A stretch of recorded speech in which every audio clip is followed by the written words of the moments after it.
just a few more questions for you, Vikas, but I do have to ask you, please tell us that story you shared at the launch, which I heard for the first time, involves name-dropping Jennifer Aniston, who was maybe one of the most famous people at the time.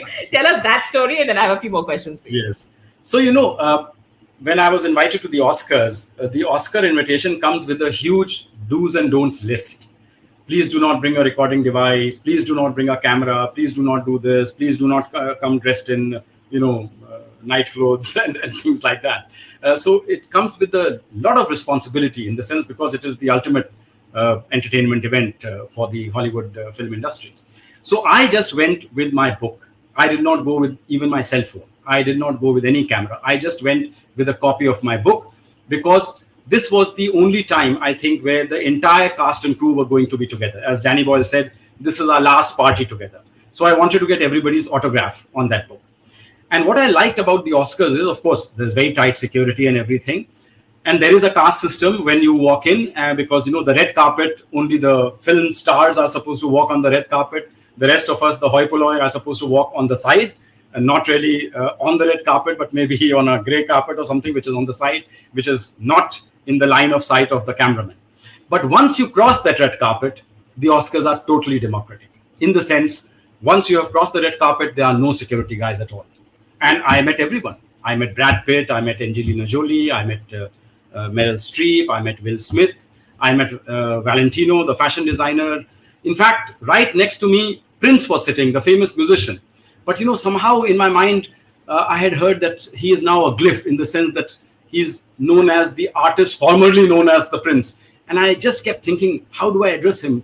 Because he's not Prince, he's the artist formerly known as Prince. And in that hesitation, I just completely, what should I say? I lost my tongue and I did not really introduce myself and have a conversation with him. And he died, as you know, a few years later. So that was the great thing about the Oscars. In India, I suppose a top superstar, Salman Khan or a Shah Rukh Khan, their bodyguards would probably never allow you within 10 feet of him. But in the Oscars, as I said, there are no bodyguards. Brad Pitt is a guest, you are also a guest, and you can mingle with whoever you want. Because the Oscars happen exactly like you see it on screen. There is 10 minutes of ceremony, and 10 minutes when the advertisements are played on TV, nothing is happening at the Oscars. So people are going either to the bar to get a drink, or they are networking, or they're going to the toilet. And that's really when the real networking at the Oscars happens.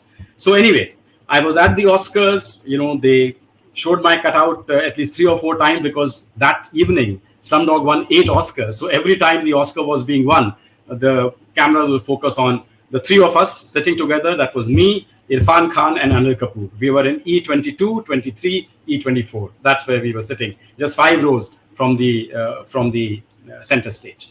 But once the Oscar ends, then it is complete bedlam. Because, the ceremony has ended. And remember in the films also, when you go into the theater, you enter through a very nice entrance, right? Because your ticket has just started now. But when you finish the film and your ticket has ended, they take you out through a patli gali, So the same thing at the Oscars.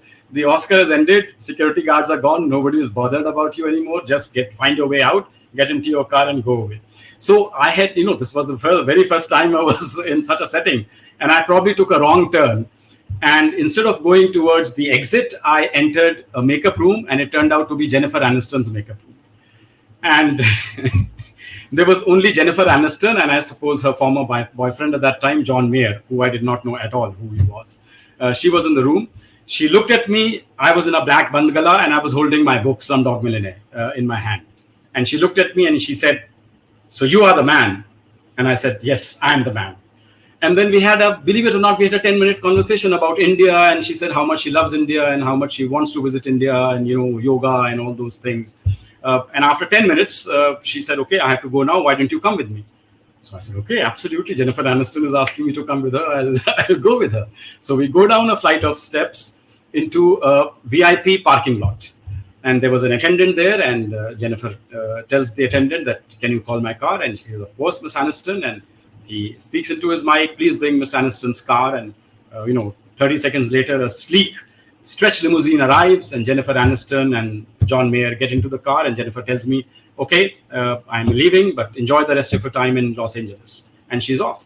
So I turned to this parking attendant and I said, "Can you bring my car now?" And he looks at me and he says, "Who the hell are you, sir?" So that is when, I came crashing down to reality. to my position as a person of no importance at the Oscars, and I had to go all the way back to the real parking lot and find my own car and then get into it. But it was an exciting experience, no doubt about it. I love that. It's such a magical moment as well, and then coming back down to No, to absolutely. reality. And then the next day, a friend of mine who knew that I was in town, he took me to Spago, the very famous restaurant, run by a very famous celebrity chef. And there, I met 3 or 4 people. I met Rob Reiner, the director, and Rob Reiner said, your book. He had read my book. He said, your book was like a fairy tale, and we wanted your film to have a fairy tale ending. So I voted for Slumdog Millionaire. And I met Sidney Poitier.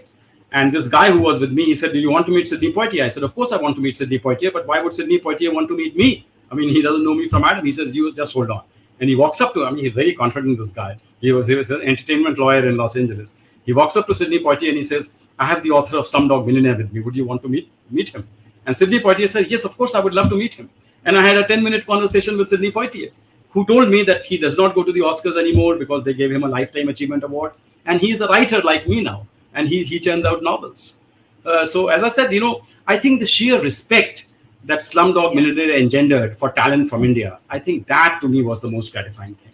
That for the first time, because till then, Indian films were seen as, these are Bollywood films, which are in their own little universe, and they appeal to a very limited section of the Americans, the Indian diaspora and things like that. Slumdog Millionaire was the first Indian film. Well, it was technically directed by a Britisher, but I call it an Indian film because it was an Indian story with Indian actors and Indian musicians, Indian technicians. So it was a very Indian film, which made waves globally and was truly accepted by the West as a fantastic cross-cultural import. It's incredible. So many experiences